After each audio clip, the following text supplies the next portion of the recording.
السلام علیکم، نمشکار، ست سری اکال، good evening. How are you doing today?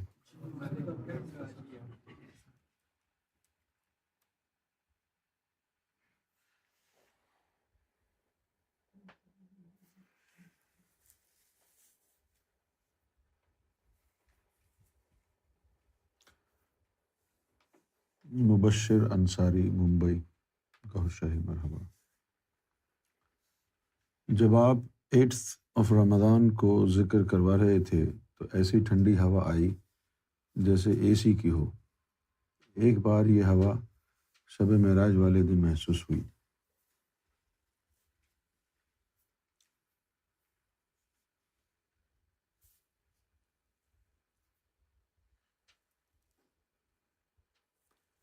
یہ جو ٹھنڈی ہوا ہے یہ اس میں ہمیں لگتا ہے یہ ہوا ہے، لیکن یہ اس میں فرشتے اور ملائکہ ہوتے ہیں.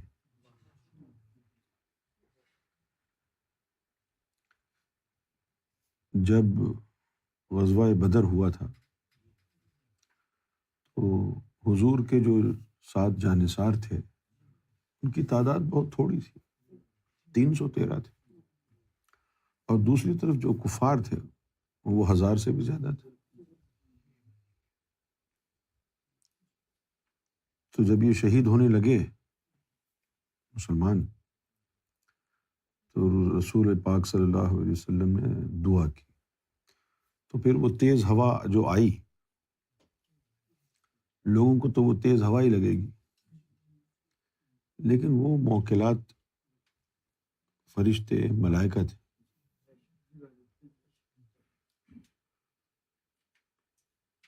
اب رہی بات ذکر کی، ذکر کی محفل کے لیے نبی پاک صلی اللہ علیہ وسلم نے ارشاد فرمایا کہ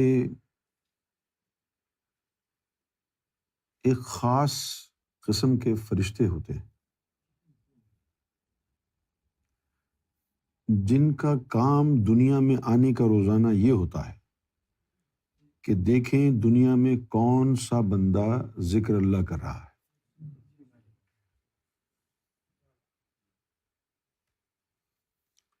اور پھر جہاں کہیں وہ حلقہ ذکر ان کو نظر آتا ہے. اب یہاں ایک بات نوٹ کرنے کی ہے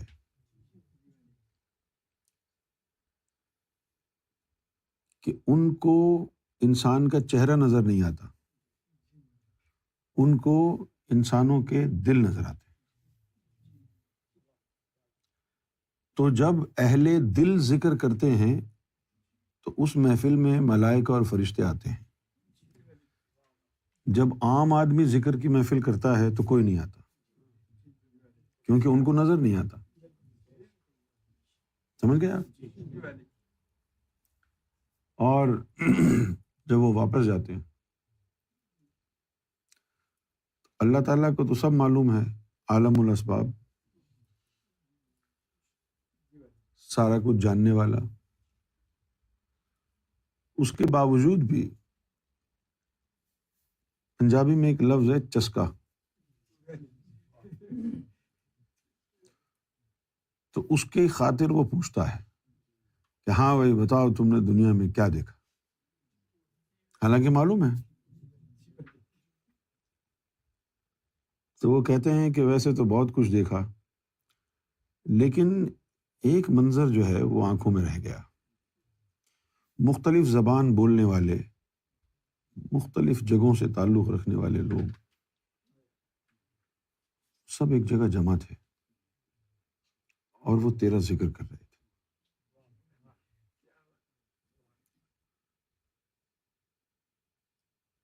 کچھ مانگ رہے تھے، ہاں، وہ جہنم سے رہائی مانگ رہے تھے اور جنت میں داخلہ مانگ رہے تھے. یہ حدیث کے الفاظ. تو اللہ تعالیٰ فرماتا ہے کہ گواہ رہو میں نے ان سب کو بخش دیا۔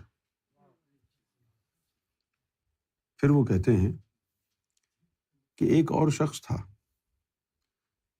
وہ حلقہ ذکر کے پاس سے گزر رہا تھا، آواز سن کے کھڑا ہو گیا۔ اللہ تعالیٰ کہتا ہے میں نے اسے بھی بخش دیا۔ میں نے ایک دن سرکار سے یہ پوچھا کہ حضور صلی اللہ علیہ وسلم کی جو حدیث ہے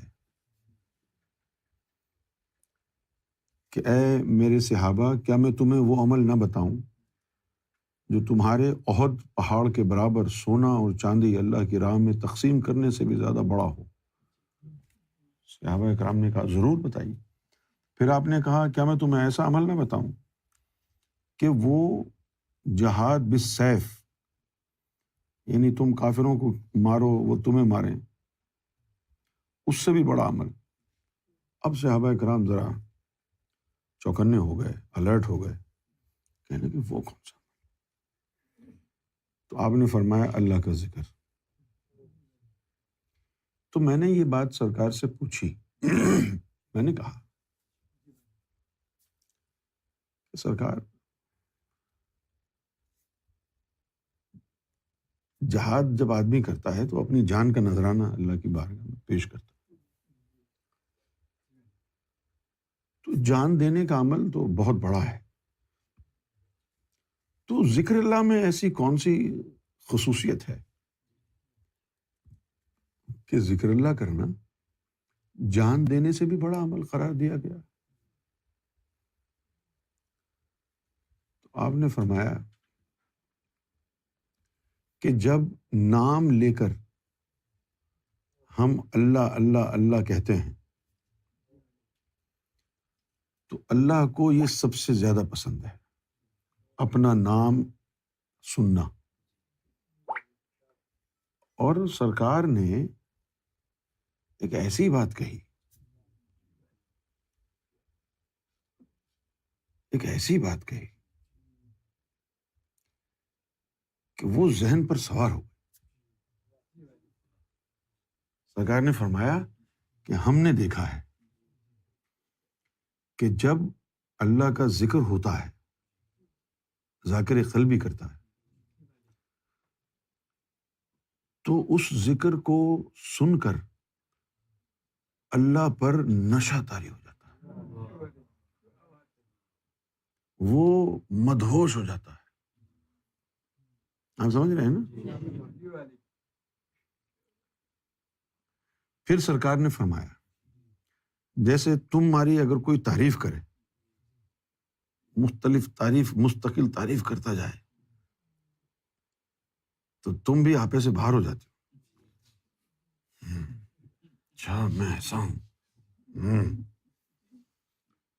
تو فرمایا کہ یہ اللہ کی فطرت سے آئی ہے۔ تو جب اللہ کا نام بار بار لیا جاتا ہے، یعنی ذکر اللہ کیا جاتا ہے، تو اس سے اللہ پر کیفیت طاری ہوتی ہے، اور اس کیفیت میں آپ کچھ بھی کہلوا دیں کہ اس کو معاف کر دو، اس کو یہ دے دو، اس کو وہ دے دو، ہاں جی جاؤ جاؤ جاؤ، ہو گیا ہو گیا ہو گیا ہو گیا۔ اس لیے ذکر اللہ جو ہے وہ سب سے زیادہ زود اثر ہے اللہ کو راضی کرنے میں۔ دیکھیے کسی اور عبادت کے لیے اللہ نے یہ نہیں کہا جو ذکر کے لیے کہا۔ اللہ تعالیٰ نے دو چیزیں ایسی فرمائی ہیں، ایک تو کہا فاذکرونی اذکرکم واشکروا لی ولا تکفرون، کہ تم میرا ذکر کرو میں تمہارا ذکر کروں۔ اچھا ابھی آپ لوگوں کا کوئی مقام اور مرتبہ نہیں ہے کوئی؟ نہیں ہے نا؟ اس لیے آپ کو ذکر اللہ کی اہمیت کا پتہ نہیں چل سکتا، لیکن جب آپ کا کوئی مقام اور مرتبہ ہوگا تو پھر کیا ہوگا؟ جس طرح ہم اللہ کا نام لیتے ہیں تو اللہ پر ایک کیفیت طاری ہوتی ہے، تو جس دن تم اپنا نام اللہ کی زبان سے سنو گے تو تم پر بھی ایک ایسی کیفیت طاری ہوگی جو تمہیں پاگل بنا دے گی.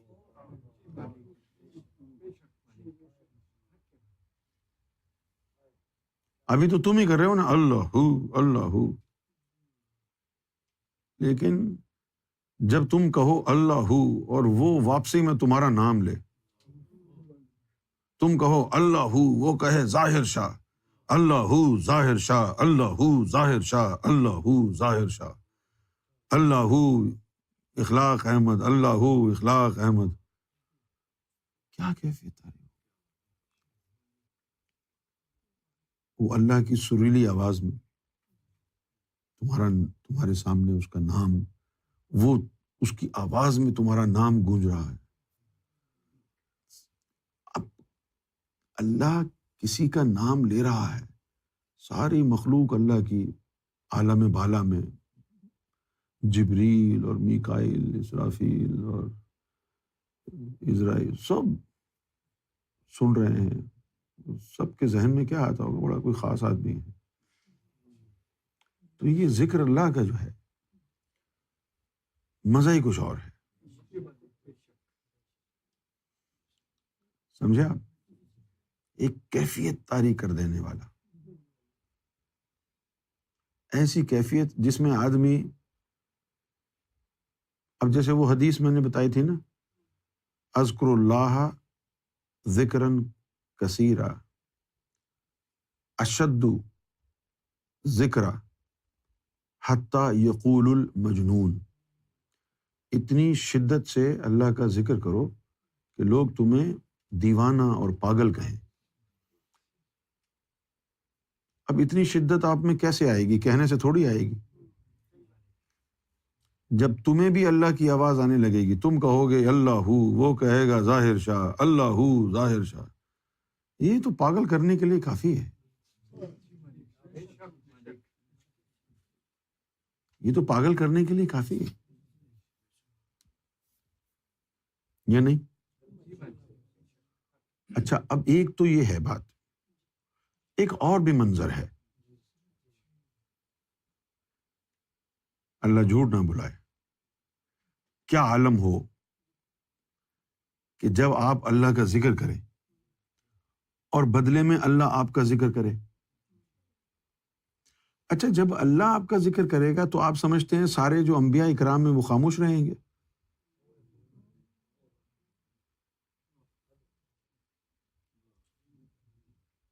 نہیں نا.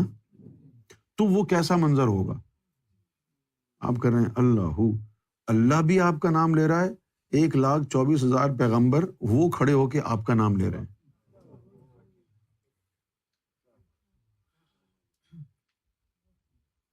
جیسے میں نے آپ کو بتایا نا کل یا پرسوں، اس دن جشن شاہی کے موقع پر حضور تشریف لائے اور کہا مجھے اللہ نے کہا ہے کہ ایک شدت ذکر تو وہ تھی جو اصحاب صفا آپ کے غلام کرتے تھے. میں یہ چاہتا ہوں، اللہ کہتا ہے میں یہ چاہتا ہوں کہ آپ جائیں اور دیکھیں کہ گوہر شاہی کے ماننے والے وہ کیسی شدت سے ذکر کرتے ہیں. تو جب حضور تشریف لائے، اب یہاں سے ہو رہا ہے اللہ، وہاں سے نام آ رہا ہے، اور پھر اللہ تو ذکر کر ہی رہا ہے، وہ حضور اگر سامنے کھڑے ہو کر کہیں ظاہر شاہ ظاہر شاہ ظاہر شاہ ظاہر شاہ، حضور اگر سامنے ہو کر کھڑے ہو کر کے کہیں یا جاوید یا جاوید، یا اخلاق یا عمران، یا توصیف یا عمران، اللہ بھی اس کا حبیب بھی 1,24,000 پیغمبر بھی کہیں، تو پھر تو آپ کا جی چاہے گا نا کہ بس جیسے ہی موقع ملے فوراً چوکڑی مار کے بیٹھ جاؤ، اللہ ہو اللہ ہو اللہ. جس دن سرکار نے یہ بات مجھے سمجھائی تھی کہ ذکر اللہ کا اللہ پر کیا اثر ہوتا ہے. دیکھو بھائی، ہم جب کسی کو مساج کرتے ہیں تو اس کو مزہ آتا ہوگا نا، مزہ آتا ہوگا نا. تو اسی طرح ذکر اللہ کا اور ہماری عبادات کا بھی اللہ کے اوپر اثر ہوتا ہے. سمجھ گئے؟ جب ہم باقی عبادات کرتے ہیں تو وہ اللہ کو معلوم ہے یہ اعمال میں اضافے اور جنت کے حصول کے لیے ہے، تو وہ کہتا ہے چلو ٹھیک ہے ٹھیک ہے ٹھیک ہے ٹھیک ہے. لیکن جب تم اللہ کا نام لے کر اس کو مخاطب کرتے ہو تو اس کو پتا ہے یہ جنت کے لیے نہیں، میرے لیے ہے. اور یہ جو سینس ہے ایکسکلوسیونیس، یعنی this act of my servant is exclusively for me so that he may please me. It leaves a mammoth impact on God's character and emotional system. وہ اللہ کو بڑا پسند آتا. تو یہ بات جب سرکار نے فرمائی تھی تو وہ ہم سرکار کے ساتھ برمنگھم گئے ہوئے تھے. یہاں پر ایک جگہ ہے ویسٹ مڈلینڈز، برمنگھم، وہاں پر ڈڈلی ایک چھوٹا سا ایک ٹاؤن ہے اس کے ساتھ ہی، وہاں ہم گئے. اس دن یہ بات سمجھائی اور یہ بات سمجھانے کے بعد پھر مجھے کہا کہ اب تم جو لوگ آئے ہوئے ہیں ذکر کراؤ. سرکار دوسرے کمرے میں بیٹھے ہیں، ہم اس کمرے میں بیٹھے ہیں، ذکر. اور ایسا ذکر ہوا کہ سرکار وہاں پر دوسرے کمرے میں بیٹھ کے، اور خواتین کچھ ملنے کے لیے آئی تھی، ان کو کہہ رہے تھے کہ یہ ذکر نہیں کر رہے، یہ مستی میں ہے. گونج رہا تھا. تو یہ جو سرکار گوہر شاہی نے ذکر اللہ کی جو اصلیت ہمیں بتائی ہے، یہ وہ چیز ہے کہ جس کا اظہار کہیں سے نہیں ہوا. کیونکہ ذکر کے درجات بتائے گئے ہیں کتابوں میں، احادیث میں. ذکر سے اللہ کے اوپر کیا اثر ہوتا ہے یہ تو کہیں نہیں درج.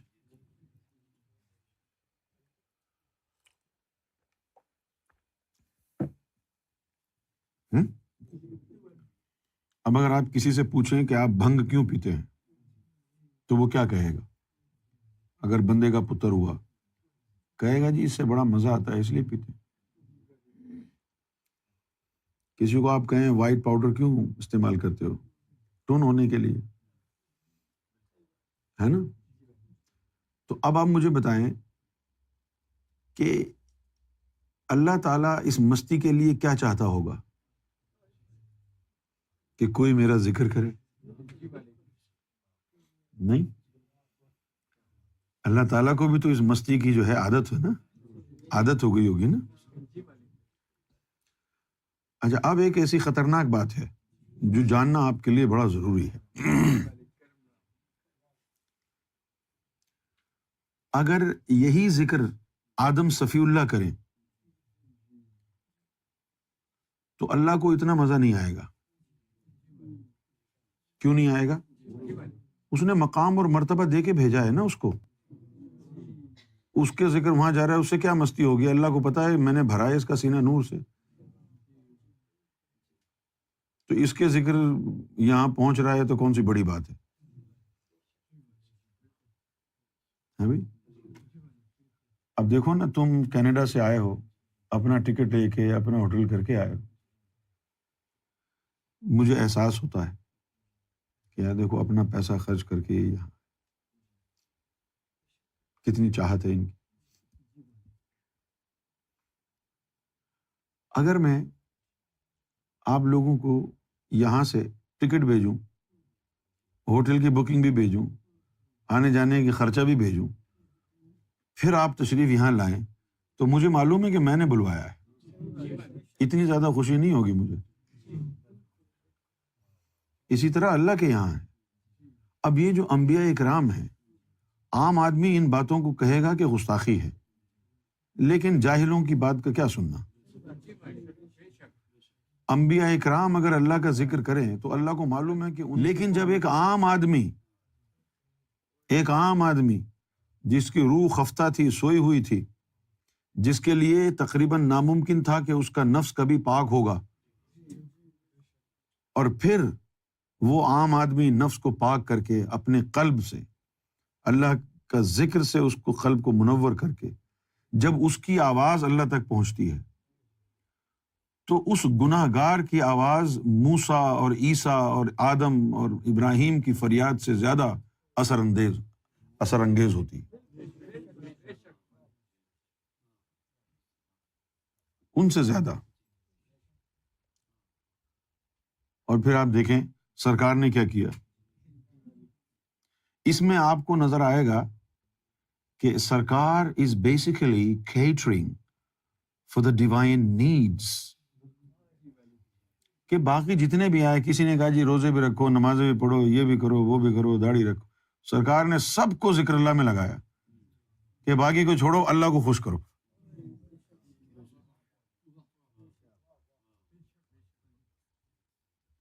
جو نمازیں پڑھ رہے ہیں اور ان کی وہ نمازیں یہیں پر گھوم رہی ہیں، عرش الہی تک پہنچ نہیں رہی، ان کا اللہ کو کیا فائدہ ہو رہا ہے؟ بھئی میں آپ کو یہ کہوں کہ ظاہر شاہ میں آپ کی ٹانگیں دبا رہا ہوں، میرے ہاتھ یہاں ہیں، آپ کی ٹانگیں وہاں ہیں، تو آپ کو اس کا کوئی محسوس ہوگا؟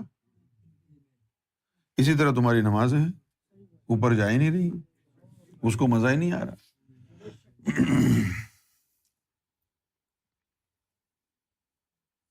تو جب آپ کی اندر کی آنکھ کھل جائے گی اور آپ کہیں گے اللہ ہو، دیکھیں گے کہ اللہ بھی آپ کا نام لے رہا ہے۔ اور کیا مطلب ہے فَاذْكُرُونِی أَذْكُرُکُم کا؟ اور کوئی ہے مطلب؟ تم میرا ذکر کرو، میں تمہارا ذکر کروں، صاف تو لکھا ہوا ہے۔ اچھا، اب اللہ اگر تمہارا ذکر کرے گا تو اللہ نے جو نبیوں کو بھیجا ہے ان کو کیا شرم آئے گی کہ جب اللہ ذکر کر رہا ہے تو ہم بھی کرتے ہیں؟ اب یہ وہ عمل ہے کہ ایک بندہ یہاں بیٹھ کے سرکار گوہر شاہی کے فضل و کرم سے ذاکر قلبی بنا، اب اس کے قلب کی آواز عرش الہی پہ گونج رہی ہے، اور اس کے بدلے میں اللہ اور اس کے انبیاء اور مرسلین اور فقراء اور درویش اس بندے کے نام کی تکرار کر رہے ہیں۔ اگر وہ بندہ یہ تمام ہستیوں کی آوازیں سن لے، اللہ کی آوازیں سن لے، تو پھر ہو سکتا ہے ہگنا موتنا کھانا پینا سونا جاگنا سب بند کر دے، صرف ذکر ہی کرتا رہے۔ ایک حدیث میں تو یہاں تک آیا ہے کہ جنت میں جا کر بھی جنتیوں کو افسوس ہوگا اس لمحے کا کہ جس لمحے میں انہوں نے ذکر اللہ نہیں کیا۔ تو یہ ذکر اللہ جو ہے بہت بڑی چیز ہے، اتنی بڑی چیز ہے کہ اس سے بڑا کچھ نہیں ہے۔ آپ نے ماننا ہے تو مانیں، نہیں ماننا ہے تو بھاڑ میں جائیں۔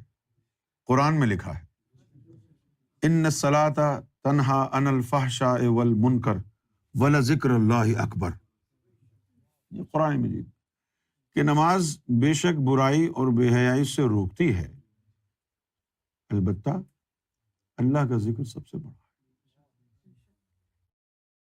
ایک حدیث میں تو یہاں تک آیا ہے کہ جنت میں جا کر بھی جنتیوں کو افسوس ہوگا اس لمحے کا کہ جس لمحے میں انہوں نے ذکر اللہ نہیں کیا۔ تو یہ ذکر اللہ جو ہے بہت بڑی چیز ہے، اتنی بڑی چیز ہے کہ اس سے بڑا کچھ نہیں ہے۔ آپ نے ماننا ہے تو مانیں، نہیں ماننا ہے تو بھاڑ میں جائیں۔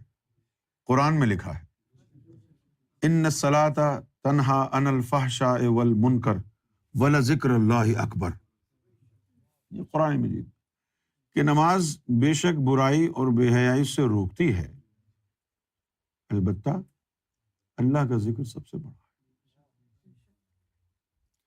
اور جو کچھ قرآن کہہ رہا ہے آج کے علماء مولوی بالکل قرآن کے برعکس کہتے ہیں۔ یہ کیا ہے ذکر اللہ اللہ اللہ لگا رکھی ہے، نماز پڑھا کرو، بالکل الٹ، قرآن کے بالکل الٹ ہے نا یہ قرآن کی مخالفت۔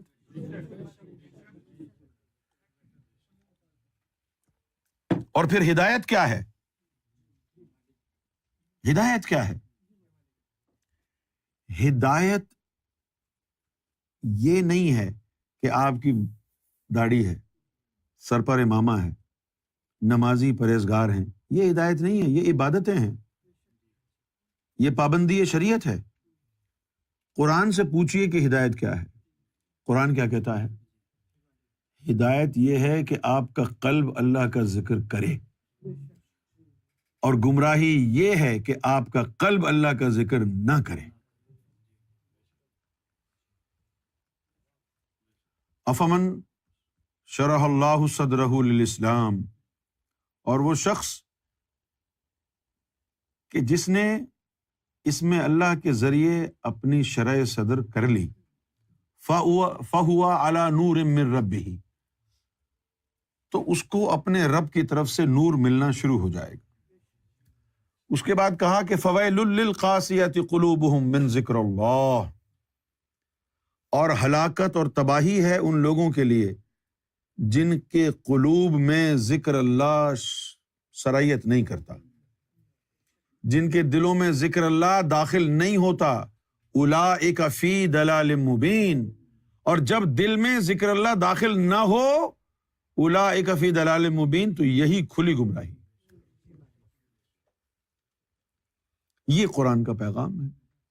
اس لیے صوفیاء کرام ذکر پر توجہ زیادہ دیتے ہیں، کیونکہ ذکر پر توجہ دینے سے ہی دل مضبوط ہوتا ہے، اور جب دل منور اور مضبوط ہوتا ہے تب ہی آپ کی نمازیں عرش پر جاتی ہیں اور آپ نمازی بنتے ہیں۔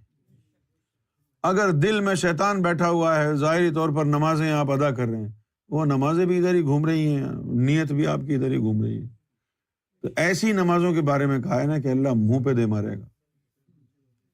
قرآن میں لکھا ہے فَوَيْلٌ لِّلْمُصَلِّينَ الَّذِينَ هُمْ عَن صَلَاتِهِمْ سَاهُونَ، کہ ہلاکت اور تباہی ہے ایسے نمازیوں کی جن کو پتہ ہی نہیں کہ نماز کی حقیقت کیا ہوتی ہے، ایسے ہی نمازیں پڑھ رہے ہیں۔ اور پھر لکھا کہ ہم یراؤن، یہ صرف دکھاوا کر رہے ہیں۔ دکھاوا کیسے ہوا؟ وہ جس کی تم نماز پڑھ رہے ہو اس تک تو وہ نماز جا ہی نہیں رہی، دنیا دیکھ رہی ہے۔ جس کی پڑھ رہے ہو اس تک گئی نہیں، اس نے دیکھا نہیں، اور یہ جو دنیا ہے یہ دیکھ کے تم کو تعریفیں کرے بڑا اچھا نمازی ہے، دل میں نور نہیں ہے، نماز پڑھی، دنیا نے تعریف کی، تکبر آیا، دل کا نور ہی نہیں ہے جو کاٹ کرتا ہے تکبر کا، دل ایک دن نمازیں پڑھ پڑھ کے تکبر سے بھر گیا۔ ادھر حدیث شریف میں آیا ہے کہ جس کے دل میں رائے برابر بھی تکبر ہوا وہ جنت کے قابل ہی نہیں۔ اور تو نمازیں پڑھ پڑھ کے تو نے انبار لگا دیے، پہاڑ بنا دیے، ٹھیک ہے تو نے بڑی نمازیں پڑھی، اگر قیامت کے دن تیرے دل کا معائنہ کیا گیا، کیونکہ قرآن میں ہے وَحُصِّلَ مَا فِي الصُّدُورِ، کہ جو کچھ تمہارے سینوں میں ہے اس کو نکالا جائے گا کہ کیا ہے اندر، اور جب اس وقت نکلا کہ دل میں تو دنیا بھری ہوئی ہے، دل میں تو نور ہی نہیں ہے، بلکہ اس میں تو تکبر بھرا ہوا ہے، بغض اور حسد اور شہوت بھری ہوئی ہے، تو جنت کے قابل ہی نہیں ہے۔ اب آپ جب جنت کے قابل ہی نہیں ہیں تو آپ اپنی نمازیں کہاں لے جائیں گے؟ جہنم میں۔ لیکن یہ بات سمجھ میں نہیں آتی لوگوں کو، کیونکہ مولوی سمجھنے نہیں دیتے۔ اگر مولوی یہ درس شروع کر دیں کہ بھئی اپنے دل کے تکبر کا علاج کراؤ ورنہ یہ ساری عبادتیں بیکار جائیں گی، اب آپ ہی مجھے بتا دیں بیکار جائیں گی یا نہیں؟ جب حدیث شریف میں لکھا ہوا ہے کہ رائے برابر بھی تکبر ہوا دل میں تو جنت کے قابل ہی نہیں۔ اب تم جنت کے قابل ہی نہیں ہو، اب کہاں لے کے جاؤ گے نماز؟ بولے ہم نے بڑی نمازیں پڑھی۔ بولا جی آپ نمازی بھی ہیں، پرہیزگار بھی ہیں، سب کچھ ہیں، لیکن بھائی جان آپ جنت میں جانے کے قابل نہیں ہیں، یہیں پر پڑے رہیں۔ تو بیکار ہو گیا نا سب کچھ۔ یہی وجہ ہے کہ اللہ کے رسول صلی اللہ علیہ وسلم نے فرمایا بھلے 2 رکعت ہی پوری زندگی میں مل جائیں نماز کی، لیکن صدق قلب کے ساتھ، دل کی حضوری کے ساتھ پڑھی ہوئی 2 رکعت بھی اگر مل گئی تو بخشش کی امید رکھ لینا۔ یہ نبی پاک صلی اللہ علیہ وسلم کی حدیث۔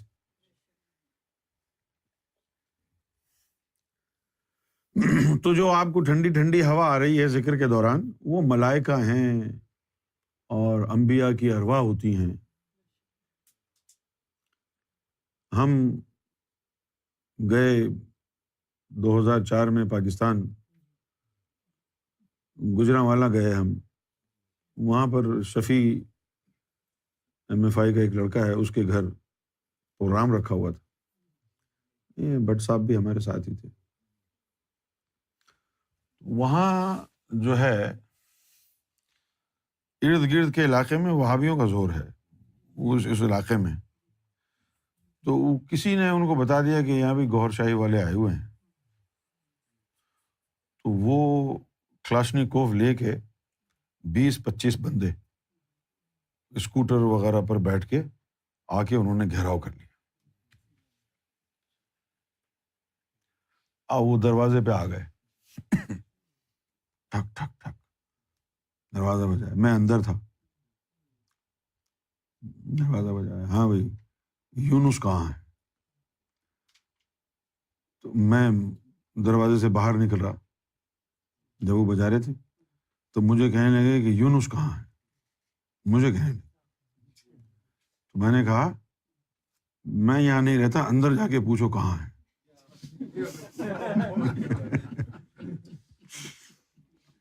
میں یہاں نہیں رہتا، اندر جا کے پوچھو کہاں ہے۔ وہ اندر گئے، گاڑی میں نکل کے چلا گیا، کیونکہ ان کے پاس تو کلاشنکوف تھی، 20-25 لوگ تھے۔ اچھا اب وہ ہم نکلے، اب وہ تو گلیاں بھی بڑی تنگ ہوتی ہیں نا، وہ گجرانوالا کا وہ جو علاقہ ہے وہ میرا خیال ایسا ہی ہے جیسے اندرون شہر ہے لاہور میں، تنگ تنگ گلیاں، اور ہم کار میں تھے، خیر نکلے، وہ آگے گئے تو وہ کوئی گدھا جو ہے گٹر میں گرا ہوا تھا، اور جو گدھا گاڑی تھی وہ اوپر تھی، گدھا گٹر میں تھا، تو ٹریفک جام تھی۔ اچھا پھر انہوں نے پولیس کو بھی کال کر دی تھی، تو وہ پولیس ہمیں گرفتار کرنے آ رہی تھی، تو ہم پھنسے ہوئے تھے وہاں پہ۔ سامنے سے پولیس کی گاڑی آئی تو انہوں نے جو ہے ہماری مدد کی، وہ ہٹایا اور ہم کو کہا آپ نکلیں، یہ نہیں پتا تھا کہ مجھے ہی پکڑنے جا رہے ہیں۔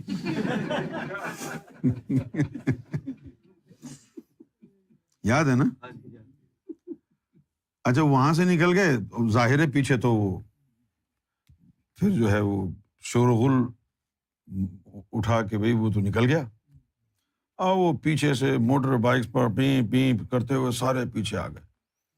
بالکل جب قریب پہنچ گئے، اب یہ تھا کہ بس اب فائر کریں گے، ادھر بھی ادھر بھی دونوں طرف 20-25 موٹر بائکس، ان کے اوپر کلاشنکوف لیے ہوئے داڑھی والے لوگ، اور وہ ہم مجھے مارنے کے لیے پیچھے پیچھے آ رہے ہیں۔ اب یہ دیکھا کہ بس اب تو کسی بھی لمحے فائر ہونے والا ہے، تو میں نے یوں آسمان کی طرف دیکھا اور آندھی آ گئی، آندھی آ گئی، اور ایسی آندھی آئی، ایسی آندھی آئی، ہمارے اپنے لوگ، یہ ان کے پڑوسی تھے عمران صاحب کے، بنگلہ دیش میں ہوتے ہیں، اسلم بھائی، وہ موٹر بائک پہ تھے، موٹر بائک سمیت اڑ گئے اور جا کے جو ہے درخت پہ اٹک گئے۔